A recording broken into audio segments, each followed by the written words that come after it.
All right, gearing up for those Class 10 exams. You are in exactly the right place. Today, we're going to decode a super important topic from your syllabus, political parties. Let's jump right in and get you totally exam ready.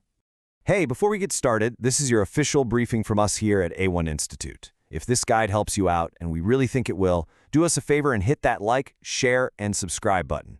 That way, you won't miss any of our other exam guides. It helps us a ton. So, here's our roadmap for today.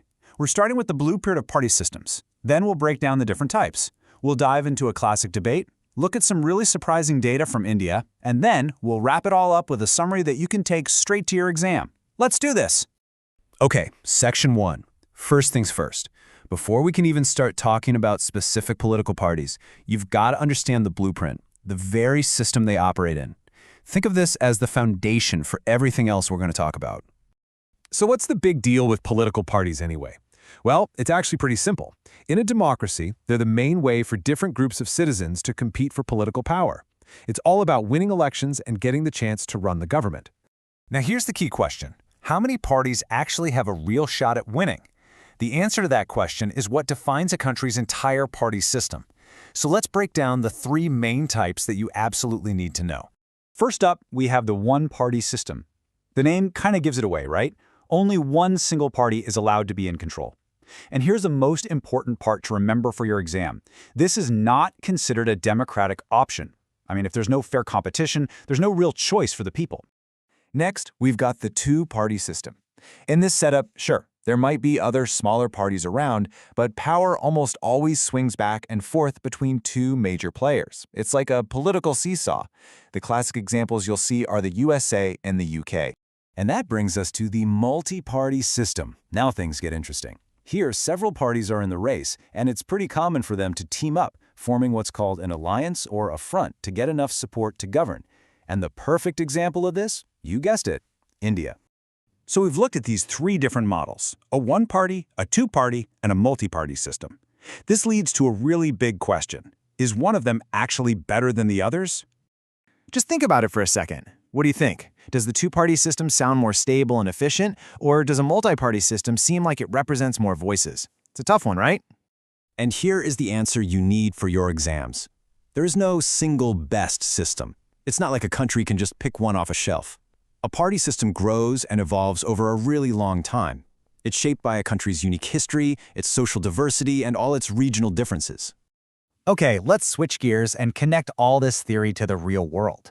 You know, there's this common idea that people are just sick of politics and political parties. But the actual data, especially when you look at South Asia, tells a completely different and pretty surprising story. So the myth goes something like this. Political parties are unpopular and nobody really cares. We hear it all the time. But the reality? The actual evidence shows that in India, the number of people who participate and feel a connection to a political party has actually been growing. Wild, right? But hey, don't just take my word for it. Let's actually look at the numbers. The data gives us this incredibly fascinating glimpse into what's really going on with political engagement in India. Now this chart shows how complex the picture is. Look, that biggest slice, 43%, says they have little to no trust. Okay, but look right next to it. A whopping 37% of people say they have great or some trust. That's more than a third of the population. It totally blows up the idea that everyone has just given up. Now check this out. Globally, about 10% of people are members of a political party. In a developed country like the UK, it's just over 6%. So where does India stand?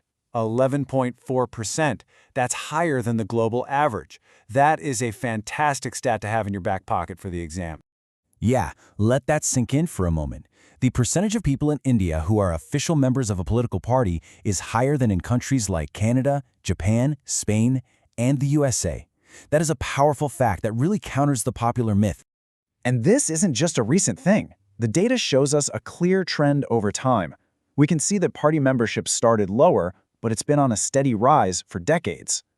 This points to a story of growing political engagement, not fading interest. Okay, we've covered a lot of ground, so let's bring it all together. This is your exam-ready summary, the absolute key points you need to lock in. Ready? Here we go. 1.